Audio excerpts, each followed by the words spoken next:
Fellow chapter members of the Caligandrius chapter. Or Caligandrian chapter. My name is Brother Caligandrius.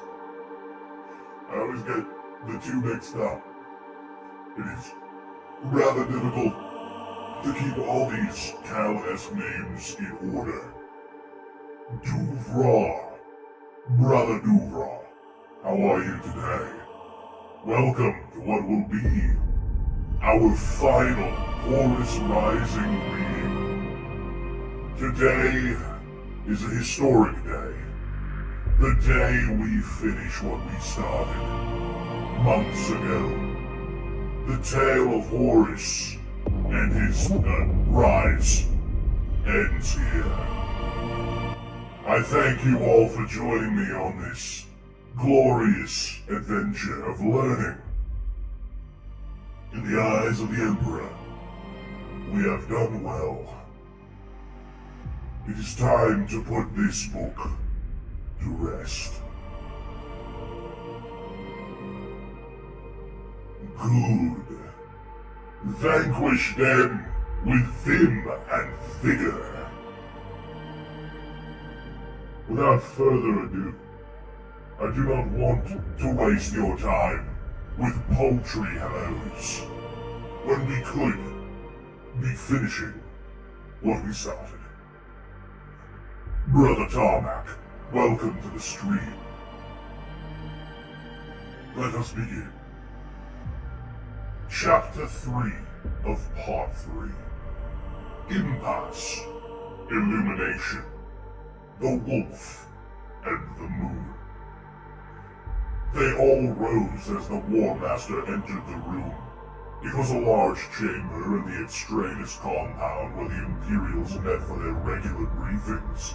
Large shield glass windows overlooked the tumbling terraces of the forested city and the glittering ocean beyond.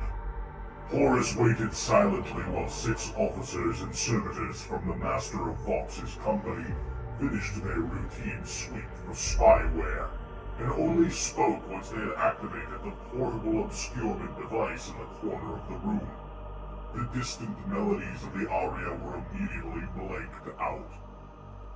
2 weeks without solid agreement, Horus said, nor even a mutually acceptable scheme of how to continue. They regard us with a mixture of curiosity and caution, and hold us at arm's length. And a commentary. We've exhausted all possibilities, Lord, Malagurst said. To the extent I fear that we are wasting our time, they will admit to nothing but a willingness to open and pursue ambassadorial links, with a view to trade and some cultural exchange. They will not be led on the subject of alliance. Or compliance, Abaddon remarked quietly. An attempt to enforce our will here would only confirm their worst opinions of us. We cannot force them into compliance. We can. Then I'm saying that we shouldn't, Horus replied. Since when have we worried about hurting people's feelings, Lord? Abaddon asked. Whatever our differences, these are humans. It is their duty and their destiny to join with us, and stand with us for the glory of Terra. If they will not... He let the words hang. Horus frowned. Someone else? It seems certain that the Interax has no wish to join us in our work, said Ralderon. They will not commit to a war, nor do they share our goals and ideals. They are content with pursuing their own destiny. Sanguinius said nothing. He allowed his chapter master to weigh in on the opinion of the Blood Angels, but kept his own considerable influence for Horus's ears alone. Maybe they fear we will try to conquer them, Logan said. Maybe they are right, said Abaddon. They are deviant in their ways. Too deviant for us to embrace them without forcing change. We will not have war here, Horus said. We cannot afford it. We cannot afford to open up a conflict on this front. Not at this time. not on the vast scale subduing the Interrex would demand, even if they need subduing. Ezekiel has a valid point, said Aramis quietly. The Interrex, for good reasons I'm sure, have built a society that is too greatly at variance to the model of human culture that the Emperor has proclaimed. Unless they show a willingness to adapt, they must, by necessity, be regarded as enemies to our cause. Perhaps the Emperor's model is too stringent, the War Master said flatly. There was a pause. Several of those present glanced at each other in quiet unease. "Oh, come on!" Sanguinius exclaimed, breaking the silence. "I see those looks. Are you honestly nursing concerns that our War Master is contemplating defiance of the Emperor? His father?" He laughed aloud at the very notion, and forced a few smiles to resurface. Abaddon was not smiling. "The Emperor, beloved of all, enfranchised us to do his bidding and make known space safe for human habitation. His edicts are unequivocal. We must suffer not the alien, nor the uncontrolled psyker, safeguard against the darkness of the war, and unify the dislocated pockets of humanity. That is our charge. Anything else is sacrilege against his wishes." "And one of his wishes," said Horus, "was that I should be War Master, his sole regent, and strive to make his dreams reality. The Crusade was born out of the Age of Strife, Ezekiel, born out of war. Our ruthless approach of conquest and cleansing was formulated at a time when every alien form we met was hostile. Every fragment of humanity that was not us was profoundly opposed to us. War was the only answer. There was no room for subtlety. But 2 centuries have passed, and different problems face us. The bulk of war is over. That is why the Emperor returned to Terra and left us to finish the work. Ezekiel, the people of the Interrex are clearly not monsters, nor resolute foes. I believe that if the Emperor were here with us today, he would immediately embrace the need for adaptation. He would not want us to wantonly destroy that which there is no good reason to destroy. It is precisely to make such choices that he placed his trust in me." He looked round at them all. "He trusts me to make the decisions he would make. He trusts me to make no mistakes. I must be allowed the freedom to interpret policy on his behalf. I will not be forced into violence simply to satisfy some slavish expectation." The chill evening had covered the tiers of the city, and under layers of foliage stirred by the ocean's breath, the walkways and pavements were lit with frosty white lamps. Logan's duty for that part of the night was a perimeter bodyguard. The commander was dining with Yeftenaud and the other worthies of the General Commander's palatial house. Horus had confided to the Mournival that he hoped to use the occasion to informally press Naud for some more substantial commitments, including the possibility that the Interrex might, at least in principle for now, recognize the Emperor as the true human authority. Such a suggestion had not yet been risked in formal talks, but the iterators had predicted it would be rejected out of hand. The War Master wanted to test the General Commander's feelings on the subject in an atmosphere where any offense could be smoothed over as conjecture. Logan didn't much like the idea, but trusted his commander to couch it delicately. It was an uneasy time, well into the 3rd week of their increasingly fruitless visit. 2 days earlier, Primarch Sanguinius had finally taken his leave and returned to Imperial territory with the Blood Angel contingents. Horus clearly hated to see him go, but it was a prudent move, and one Sanguinius had chosen to make simply to buy his brother more time with the Interrex.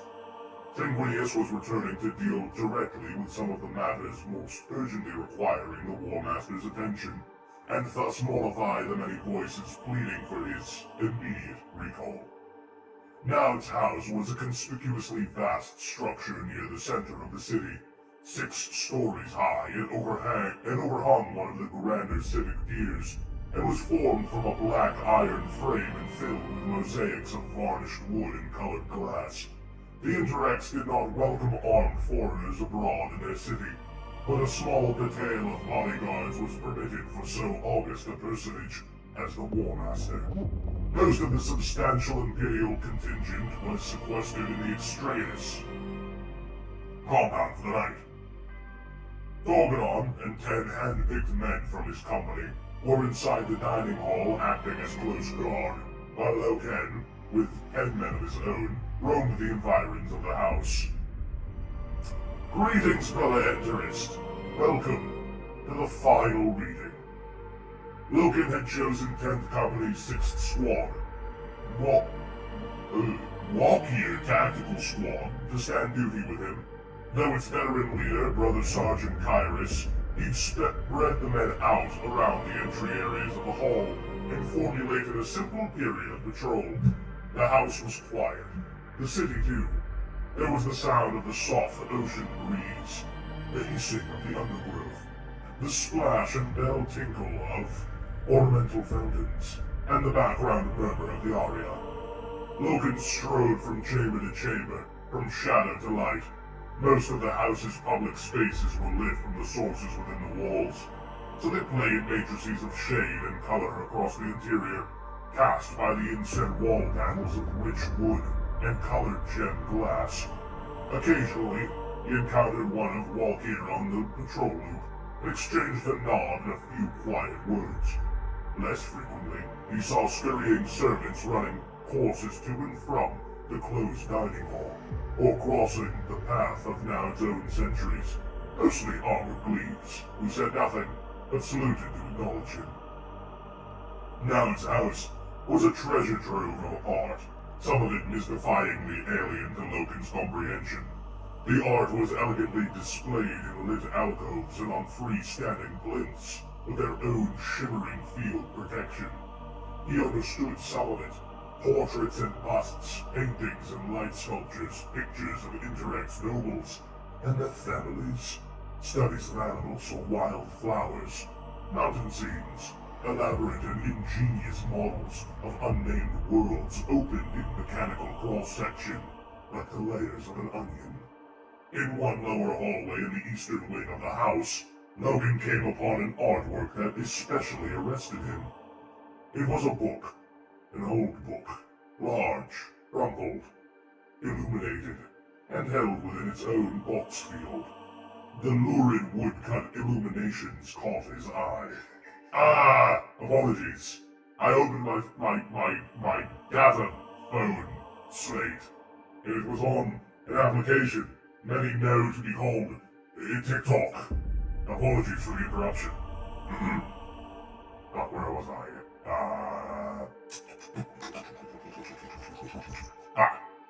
The lurid woodcut illuminations caught his eye first, the images of devils and specters, angels and cherubs.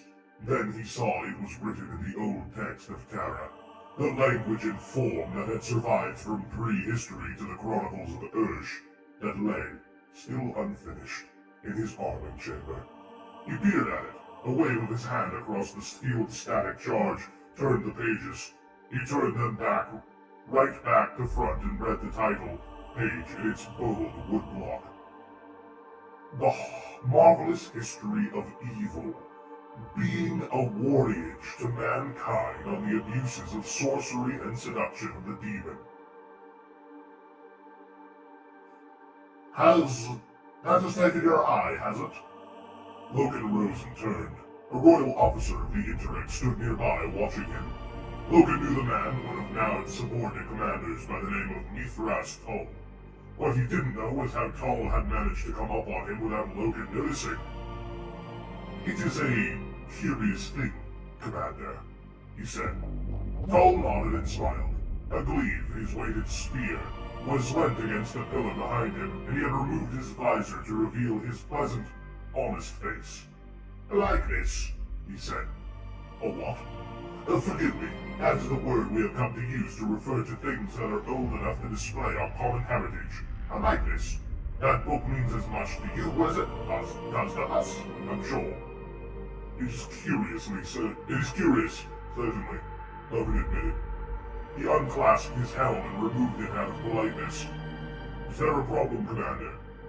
Tom made a dismissive gesture. No, not at all. My duties are akin to yours tonight, Captain. Security. I'm in charge of the house patrols. Logan nodded. He gestured back to the ancient book on display. Tell me about this piece, if you've the time. Oh, it's a quiet night. Tull smiled again. He came forward and brushed the field with his metal-sleeved fingers to flip the pages. My Lord Yasta adores this book. It was composed during the early years of our history, before the Interrex was properly founded. During our outward expansion from Terra, very few copies remain. A treatise against the practice of sorcery. Now it adores it. As what was your word again? A curiosity. There was something strange about Tull's voice, and Logan finally realized what it was. This was his first conversation he'd had with a representative of the Interrex without the dirge players producing the aria in the background. It's such a woe-begotten, Dark Age piece, Tull continued, so doomy and apocalyptic. Imagine Captain, men of Terra, voyaging out into the stars equipped with great and wonderful technologies, and fearing the dark so much they had to compose treaties on demons. Demons? Indeed. This warns against witches, gross practices, familiars, and the arts by which a man might transform into a demon and prey upon his own kind. Some became demons and turned upon their own. So, you regard it as a joke, an odd throwback to other night and days. Tull shrugged. Not a joke, Captain, just an old-fashioned, alarmist approach. The Interrex is a mature society. We understand the threat of chaos well enough, and set it in its place. Chaos? Tull frowned. Yes, Captain, chaos. You say the word like you've never heard it before. We know the word. You say it like it has a specific connotation. Well, of course it has, Tull said. No spacefaring race in the cosmos can operate without understanding the nature of chaos. We thank the Eldar for teaching us the rudiments of it, but we would have recognized it soon enough without their help. Surely, one can't use the immaterium for any length of time without coming to terms with chaos as a... His voice trailed off. Great and holy heavens, you don't know, do you? Don't know what? Logan snapped. Tull began to laugh, but it wasn't mocking. All this time we've been pussyfooting around you and your Grey War Master fearing the worst. Logan took a step forward. Commander, he said, I will own up to ignorance and embrace illumination, but I will not be laughed at. Forgive me. Tell me why I should. Illuminate me. Tull stopped laughing and stared into Logan's face. His blue eyes were terribly cold and hard. Chaos is the damnation of all mankind, Logan. Chaos will outlive us and dance on our ashes.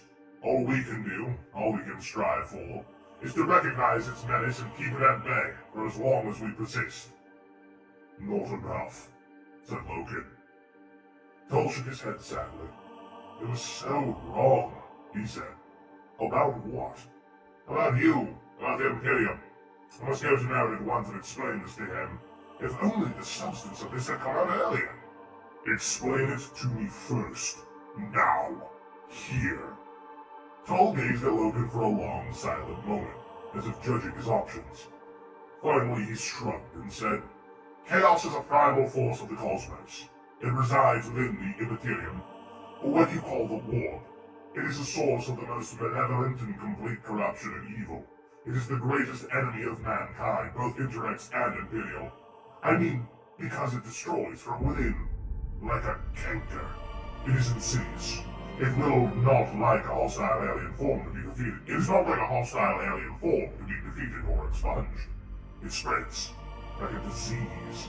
It is at the root of all sorcery and magic. It is... He hesitated and looked at Logan with a pained expression. It is the reason we have kept you at arm's length. You have to understand that when we first made contact we were exhilarated. Overjoyed. At last! Contact with our lost kin! Contact with Terra! After so many generations. It was a dream we had all cherished. But we knew we had to be careful.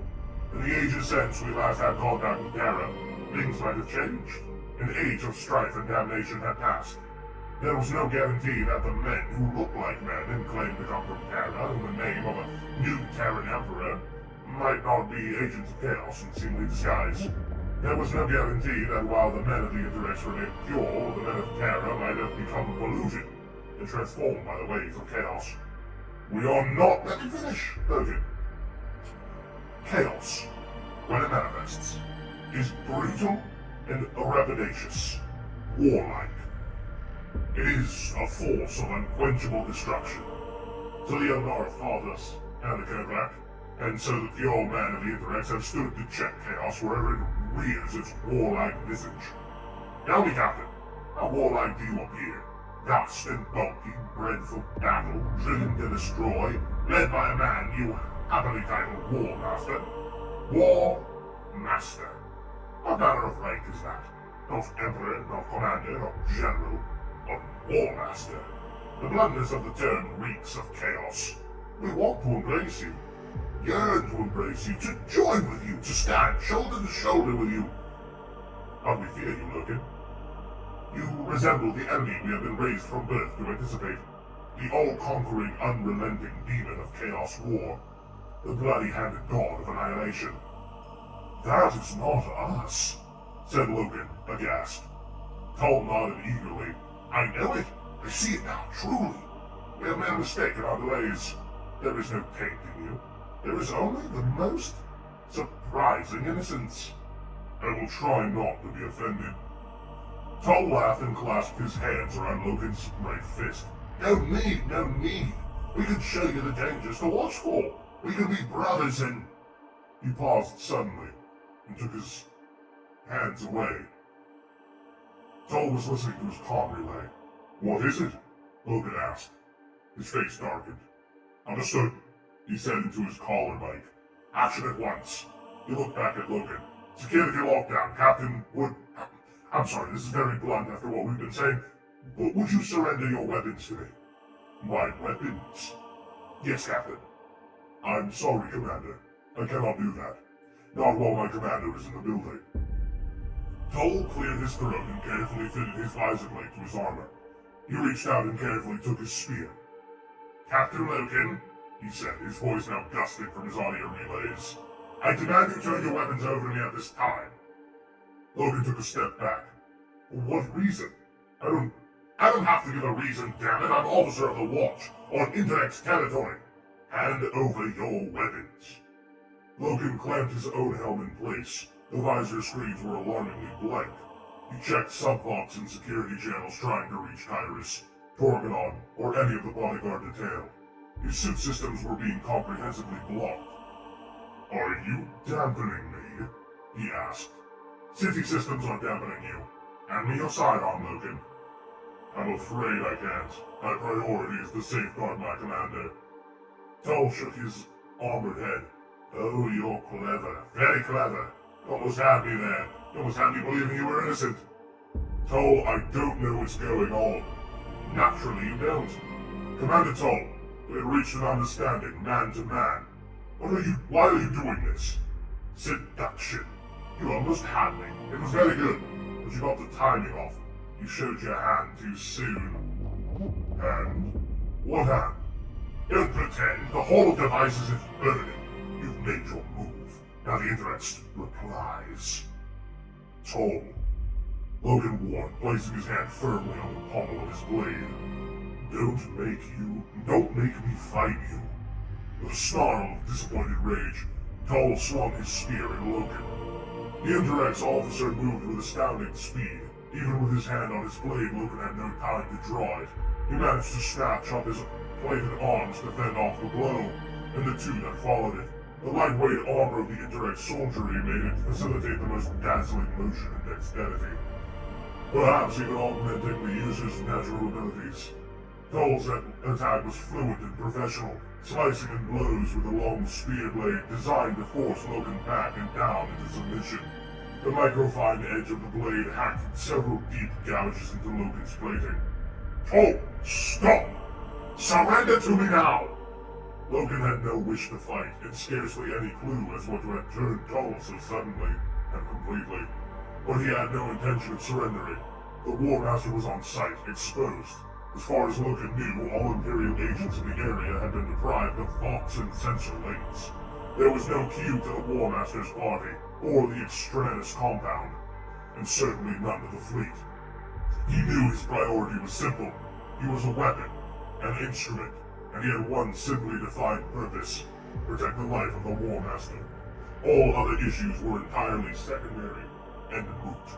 Loken focused. He felt the power of his limbs in the suddenly warming, suddenly active flex of the polymer muscles in his suit's inner skin. He felt the throb of the power unit against the small of his back as it obeyed his instincts and yielded full power. He'd been swatting away the spear blows, allowing Tull to disfigure his blade. No more. He swung out, met the next blow, and smashed the blade aside with the ball of his fist. Tull traveled with the recoil expertly, spinning and using the momentum to drive a thrust directly at Loken's chest. It never landed. Loken caught the spear at the base of the blade with his left hand, moving as quickly and dazzling as the Interrex officer, and stopped it dead. Before Tull could pull free, Loken punched with his right fist against the flat of the blade and broke the entire blade tip off the spear. It spun away end over end. Tull rallied and rotated the broken weapon to drive the weighted base end at Loken like a long club.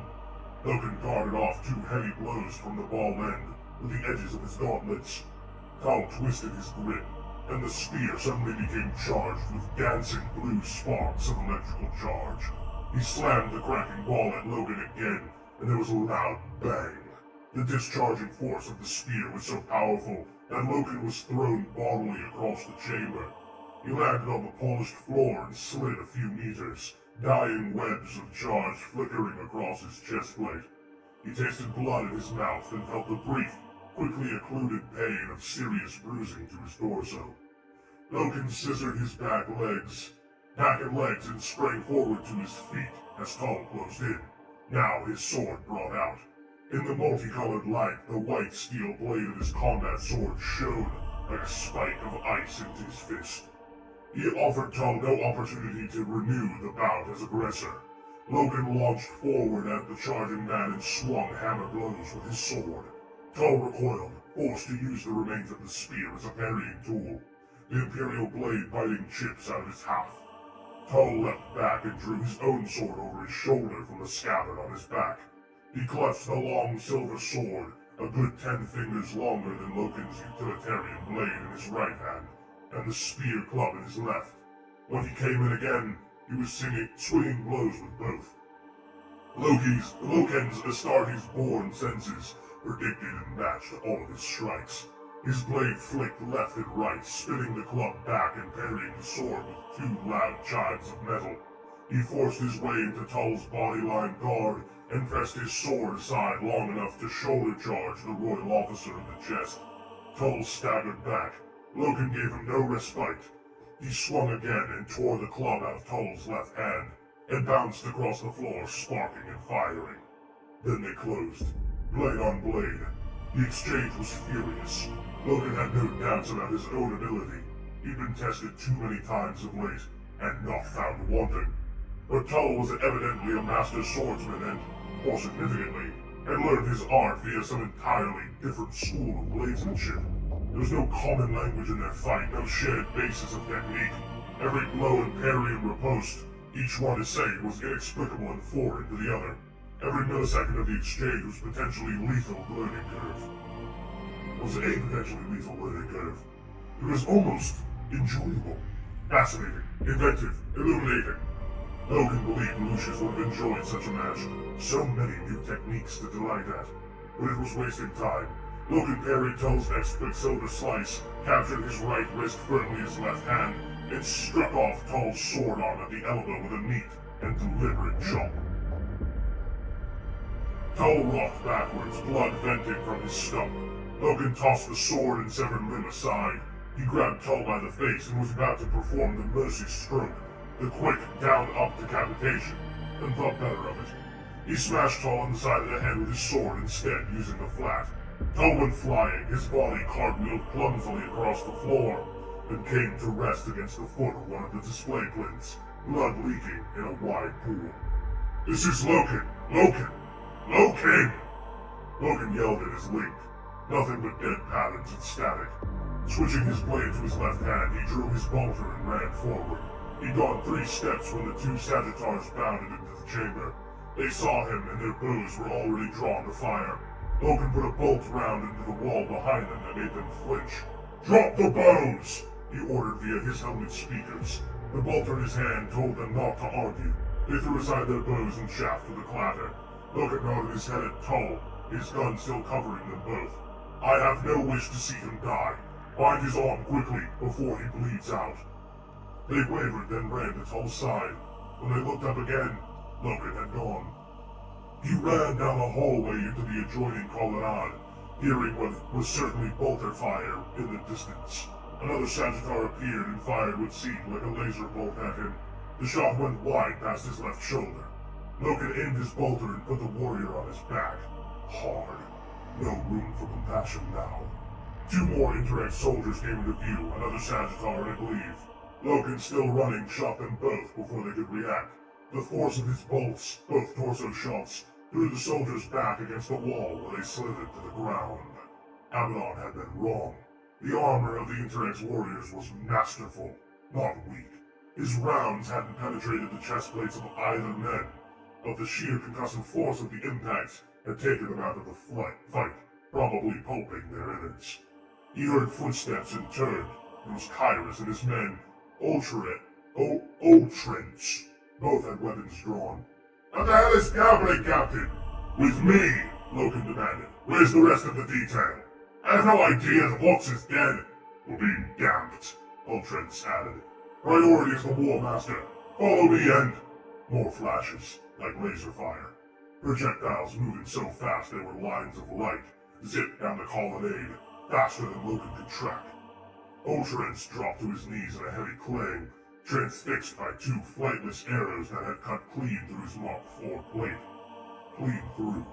Loken could still remember Torgodon's amusement and Axeman's assurance. They're probably ceremonial. Ultrents fell on his face. He was dead. There was no time and no apothecary to make his death fruitful. Further shafts flashed by. Loken felt an impact. Kyrus staggered as the Sagittar's dart punched entirely through his torso and embedded itself in the wall behind him. "Kyrus!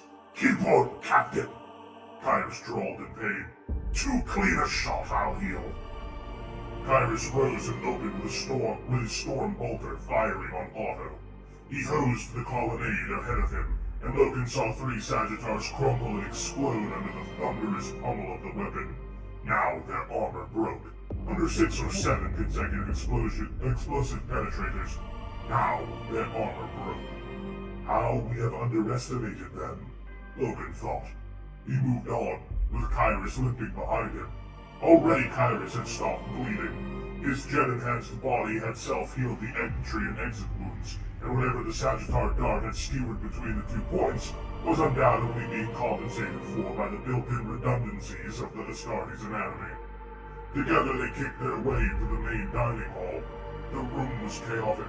Torgon and the rest of his detail were covering the War Master as they led him towards the south exit.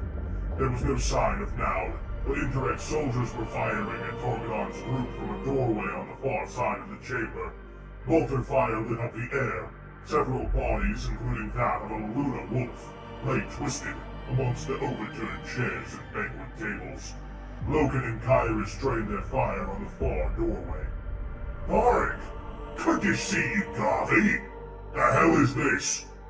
"A mistake!" Horus roared, his voice crackling with despair. "This is wrong! Wrong!" Brilliant shafts of light stung into the wall alongside them. Sagittar darts sliced through the smoky air. One of Torgodon's men buckled and fell, a dart speared through his helm. "Mistake or no, we have to get clear now!" Loken yelled. "Zakis! Silos! Reginald!" Torgon yelled, firing. "Close with Captain Logan and see us out!" "With me!" Loken shouted. "No!" bellowed the War Master. "Not like this! We can't go!" Loken screamed at his commander. The fight to extradite themselves from Naud's house lasted 10 furious minutes. Logan and Kyrus led the rear guard with the brothers Torgadon had appointed them, while Torgadon himself ferried the War Master out through the basement loading docks onto the street. Twice Horus insisted on going back in, not wanting to leave anyone, especially not Logan, behind. Somehow, using words Torgadon never shared with Logan, Torgadon persuaded him otherwise. By the time they had come out from the street, the remainder of Logan's outer guard had formed up with them, adding to the armor wall around the War Master, all except Geldon, whose fate they never learned. Greetings, chapter member Devin Voithio. Welcome to the final reading. I hope you are well.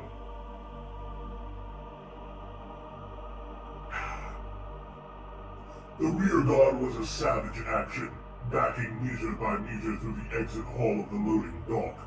Logan's group came under immense fire, most of it dart shot from Sagittars, but also some energized beams from heavy weapons. Bells and sirens were ringing everywhere. Zakes fell in the loading dock, his head shorn away by a blue-white beam of destruction, which scorched the walls. Cyclos, his body a pincushion of darts, dropped at the doors of the exit hall. Prone, bleeding furiously, he tried to fire again, but 2 more shafts impaled his skull and nailed him to the door.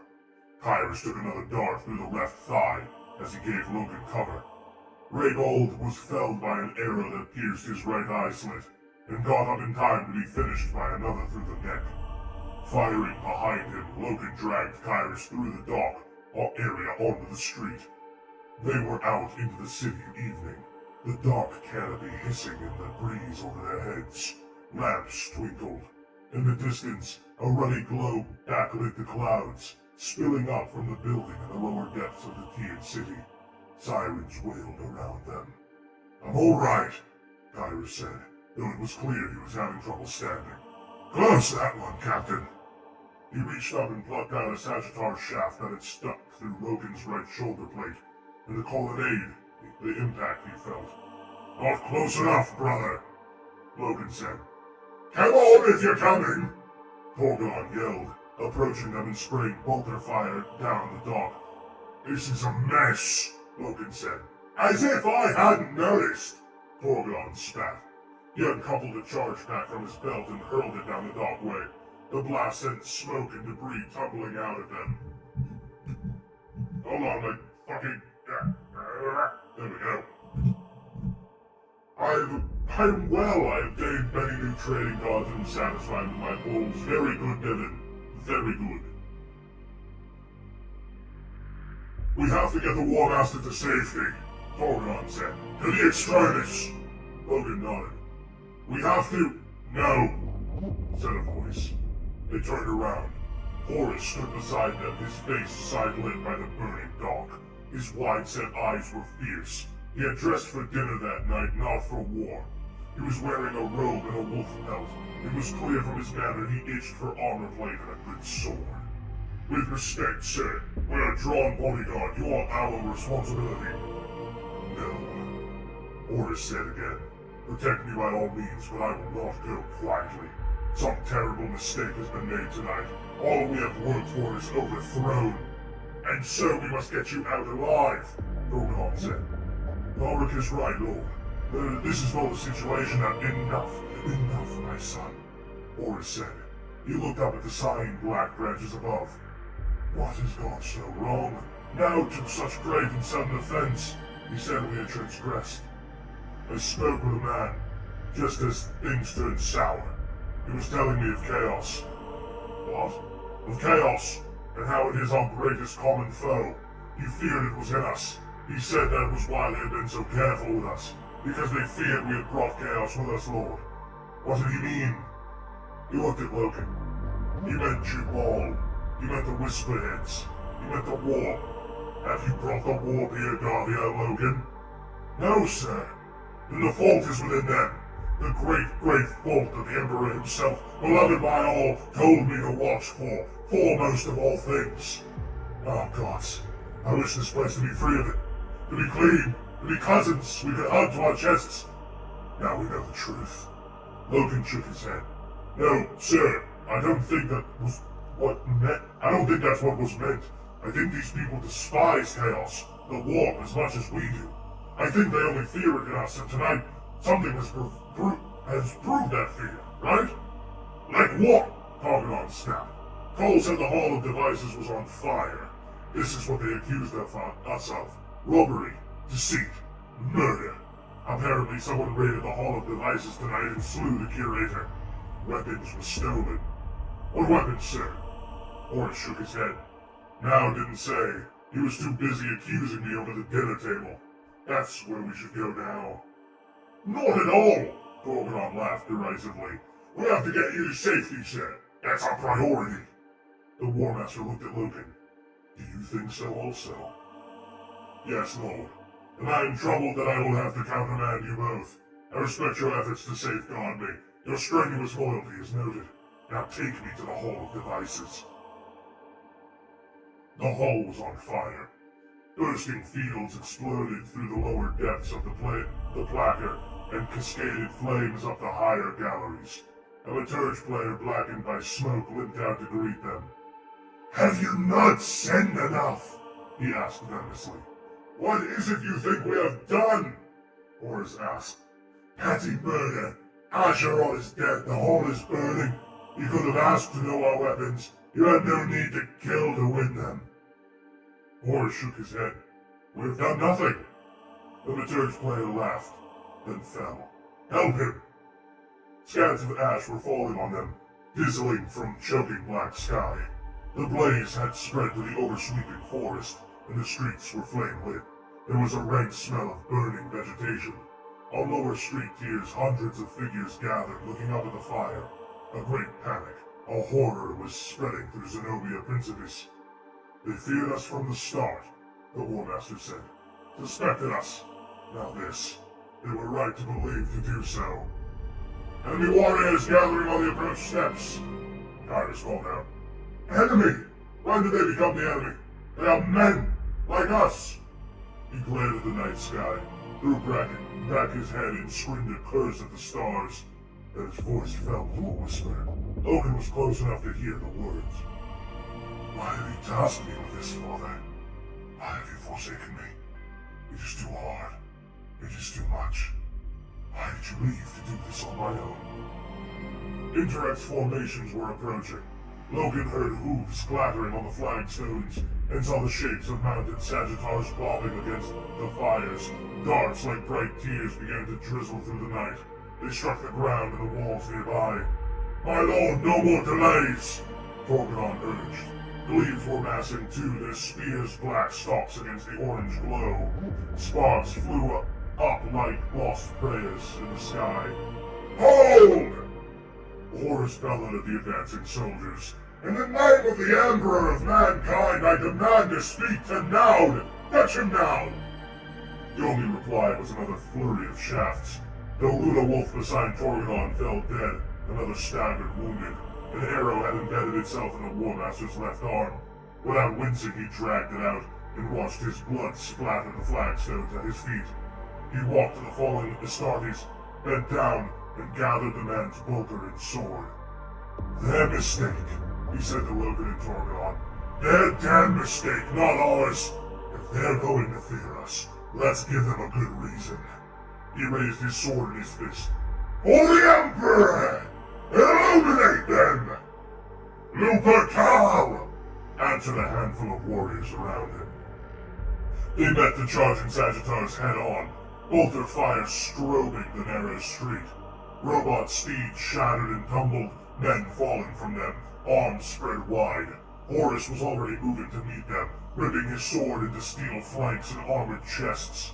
His first blow knocked the man-horse clear into the air, hooves kicking, crashing it back into the ranks behind it. Lupercal! Logan yelled, coming to the War Master's right side and swinging his sword double-handed. Gorgon covered the left, striking down a trio of glaives. Then, using a lance taken from one of them to smite the pack that followed, Interrex soldiers, some screaming, were forced back down the steps or toppled over the stone railing of the street to plunge onto the tier beneath. Of all the battles Logan had fought at his commander's side, this was the fiercest, the saddest, and the most vicious. Teeth bared in the firelight, swinging his blade at the foes on all sides. Horus seemed more noble than Logan had ever known. He would remember that moment years later, when fate had played its cruel trick, and sense had turned upside down. He would remember Horus, War Master, in that narrow, firelit street, defining the honor and unyielding courage of the Imperium of Man. There should have been frescoes painted, poems written, symphonies composed, all to celebrate that instant when Horus made his most absolute statement of devotion to the throne and to his father. There would be none. The hateful future swallowed up such possibilities. Swallowed the memories too, until the very fact that nobility became impossible to believe. The enemy warriors, and they were enemy warriors now, choked the street, driving the War Master and his few remaining bodyguards into a tight ring. A last stand. It was calmly, as he had imagined it, that night in the garden, making his oath. Some great last stand against an unknown foe, fighting at Horus's side. He was covered in blood, his suit gouged and dented in 100 places. He did not falter. Through the smoke above, Logan glimpsed the moon, a small moon, glowing in the corner of the alien sky. Apparently it was reflected in the glimmering mirror of the ocean out in the bay. "You Bokal," screamed Logan. The final chapter. Parting shots. The Sons of Horus. Anathame. "What was taken?" Mercedes Overton asked. "An anathame, so they claim." "One weapon?" "We didn't take it," Logan said, stripping off the last of his battered armor. "We took nothing. The killing was for nothing." She shrugged. She took a sheaf of papers from her gown. They were Carcassi's last offerings, and she had come to the arming chamber on the pretense of delivering them. In truth, she was hoping to learn what had befallen on Zenobia. "Will you tell me?" she asked. He looked up. There was dried blood on his face and hands. "Yes." The Battle of Zenobia Principis lasted until dawn and engulfed much of the city. At the first sign of commotion, unable to establish contact with either the War Master or the fleet, Abaddon and Axeman had mobilized the two companies of Lunawolf's garrison on the Extratus. In the streets surrounding the compound area, the people of the Interrex got their first taste of the power of the Imperial Astartes. In the years to come, they would experience a good deal more. Abaddon was in wrathful mood, so much so that Axeman had to rein him back on several occasions. It was Axeman's units that first reached the embattled War Master on the upper tier near the Hall of Devices, and farther routed him through the cream of Naud's army. Abaddon's forces had struck at several of the city's control stations and restored communications. The fleet was already moving in response to the apparent threat to the War Master and the Imperial parties on the ground. As Interrex warships moved to engage, landing assaults began, led by Cenerate and Targost. With communications restored, a full-scale extraction was coordinated, drawing all Imperial personnel to the Extratus and from fighting zones in the streets. Horus sent one final communique to the Interrex. He expected no response and received none. Far too much blood had been spilled and destruction wrought for relations to be smoothed by diplomacy. Nevertheless, Horus expressed his bitter regret at the turn of events, lamented the Interrex for acting in such a heavy hand, and repeated once again his unequivocal denial that the Imperial had committed any of the crimes which it stood accused. When the ships of the expedition returned to Imperial space some weeks later, the War Master had a decree proclaimed. He told the Mournival that upon reflection, he had reconsidered the importance of defining his role and the relationship of the 14th. No, 5 plus the 16th Legion of that role. Henceforth, the Luna Wolves would be known as the Sons of Horus. The news was well received. In the quiet corners of the flagship archives, Kyriel Cinderman was told by some of his iterators and approved the decision, before turning back to books that he was the first person to read in 1,000 years. In the bustle of the retreat, the remembrancers, many of whom had been exacted from the Extranus by the Astartes' efforts, cheered and drank to the new name. Ignace Carcasi sank a drink to the honor of the Legion, and Captain Logan in particular, and then had one more just to be sure. In her private room, Euphrates Keeler knelt by her secret shrine and thanked her god, the Emperor of Mankind, in the simple terms of the Lectio Divinitatis, praising him for giving strong and honorable men to protect them. Sons of Horus all. Air hummed down rusting vents and flues. Darkness pooled in the belly vaults of the vengeful spirit, in the bilges where even the lowliest ratings and proto-servitors seldom strayed. Only vermin lived here, insect lice and rats, gnawing a putrid existence in the corroded bowels of the ancient ship. By the light of a single candle, he held the strange blade up and watched how the glow coruscated off its edge. The blade was rippled along its length, gray like napped flint, and caught the light with a glitter like diamond. A fine thing. A beautiful thing. A cosmos-changing thing. He could feel the promise within it breathing. The promise and the curse. Slowly, Erebus lowered the anatheme, placed it in its casket, and closed the lid. And that is all? We tried, said Logan. We tried to bond with them. It was a brave thing, a noble thing to attempt. War would have been easier, but it failed. Yes, he said. Logan had taken up to lapping powder on a cloth and was working at the scratches and gouges on his breastplate, knowing full well the scars were too deep this time. He'd have to fetch the armorers. So it was a tragedy. Yes, but not of our making. I've never felt so sure. Of what? Horus, as War Master, as the Emperor's proxy. I've never questioned it, but seeing him here, seeing that what he was trying to do, I've never felt so sure the Emperor made the right choice. What happens now? With the Indirects? I imagine attempts will be made to broker peace. The priority will be low, for the Indirects are marginal and show no inclination to get involved in our affairs. If peace fails, then, in time, a military expedition will be drawn up. And for us, are you allowed to tell me the expedition's orders? Logan smiled and shrugged. We're due to rendezvous with the 203rd Fleet in a month at Sardis, prior to a campaign of compliance in the Cyades cluster. But on the way, a brief detour. We're to settle a minor dispute, an old tally, if you will. First Chaplain Erebus has asked the War Master to intercede. We'll be there and gone again in a week or so. Intercede where? She asked. A little moon, Logan said. In the Davin system.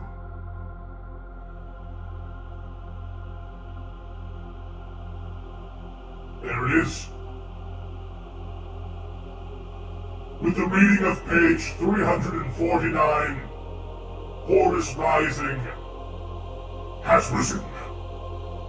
Horus has now claimed the Luna Wolves as his proprietary brotherhood, now named the Sons of Horus. They are his now. It seems, unfortunately, that for whatever reason, Erebus, the Chaplain, has set fire to the Interex's museum, it sounds like, weapons museum, and stole something called the anatheme, which appears to be some sort of sword. I know not what he plans to do with it, but it is done, and peace has been left for chaos in the galaxy once again. We know that eventually the future holds the slaying and the end of the Sons of Horus. But for now, that is where our story ends. Thank you everyone so much for joining me on our final reading of Horus Rising. And thank you, Brock, for 3 days of Cal. 1, 2, 3. I know not the next time you shall see Brother Caligandrius. It depends on you. If you are part of the Discord that we have, go and vote on what our next book reading should be. Thank you everyone so much for joining me on this adventure. And who knows, maybe I will see you sooner than expected. But until then, Lupakal, my brothers. Glory to the Emperor. Now go in peace.